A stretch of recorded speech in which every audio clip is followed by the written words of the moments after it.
Mark நற்செய்தி அதிகாரம் 8. 4000 பேருக்கு உணவு அளித்தல்.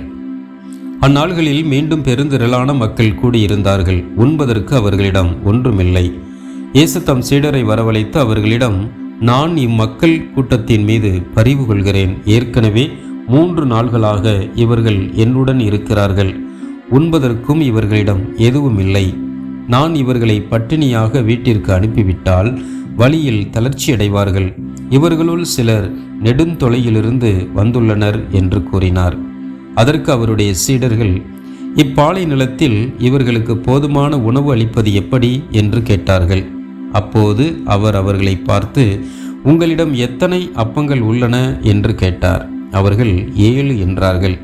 தரையில் அமர மக்களுக்கு அவர் கட்டளையிட்டார். பின்பு அந்த 7 அப்பங்களையும் எடுத்து கடவுளுக்கு நன்றி செலுத்தி பிட்டு பரிமாறும்படி தம் சீடர்களிடம் கொடுக்க அவர்களும் மக்களுக்கு அளித்தார்கள். சிறு மீன்கள் சிலவும் அவர்களிடம் இருந்தன. அவற்றின் மீது அவர் ஆசி கூறி பரிமாறச் சொன்னார். அவர்கள் வயிறார உண்டார்கள். மீதியாயிருந்த துண்டுகளை 7 கூடைகள் நிறைய எடுத்தார்கள்.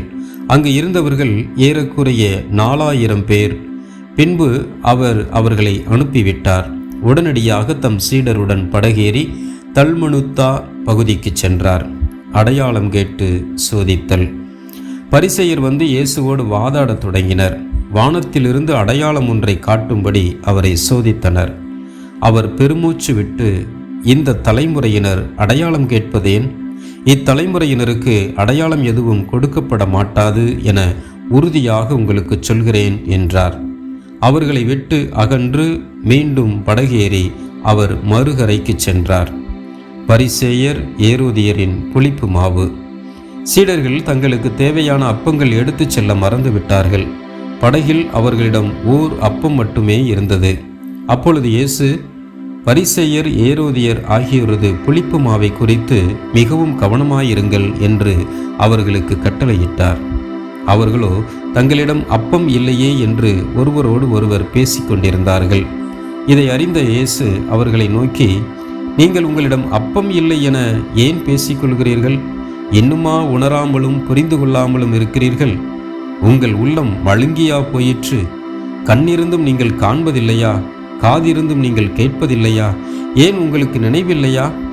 5 அப்பங்களை நான் 5000 பேருக்கு பிட்டு அளித்த போது மீதியான துண்டுகளை எத்தனை கூடைகள் நிறைய எடுத்தீர்கள் என்று அவர் கேட்க, அவர்கள் 12 என்றார்கள். 7 அப்பங்களை நான் 4000 பேருக்கு பிட்டு அளித்த போது மீதி துண்டுகளை எத்தனை கூடைகள் நிறைய எடுத்தீர்கள் என்று கேட்க, அவர்கள் 7 என்றார்கள். மேலும் அவர் அவர்களை நோக்கி, இன்னும் உங்களுக்கு புரியவில்லையா என்று கேட்டார். பெத்சாய்தாவில் பார்வையற்ற ஒருவர் நலமடைதல். அவர்கள் பெத்சாய்தா வந்தடைந்தார்கள். அப்பொழுது சீடர் பார்வையற்ற ஒருவரை இயேசுவிடம் கொண்டு வந்து அவரை தொடும்படி வேண்டினர். அவர் பார்வையற்றவரது கையை பிடித்து ஊருக்கு வெளியே அழைத்துச் சென்றார். அவருடைய விழிகளில் உமிழ்ந்து கைகளை அவர் மேல் வைத்து, ஏதாவது தெரிகிறதா என்று கேட்டார். அவர் நிமிர்ந்து பார்த்து, மனிதரை பார்க்கிறேன், அவர்கள் மரங்களைப் போல தோன்றுகிறார்கள், ஆனால் நடக்கிறார்கள் என்று சொன்னார். இயேசு மீண்டும் தம் கைகளை அவருடைய கண்களின் மீது வைத்தார். அப்போது அவர் நலமடைந்து முழு பார்வை பெற்று அனைத்தையும் தெளிவாக கண்டார். இயேசு அவரிடம், ஊரில் நுழைய வேண்டாம் என்று கூறி அவரை அவருடைய வீட்டிற்கு அனுப்பிவிட்டார். இயேசு மெசியா என்னும் அறிக்கை. இயேசுவை பற்றிய பேதுருவின் அறிக்கை.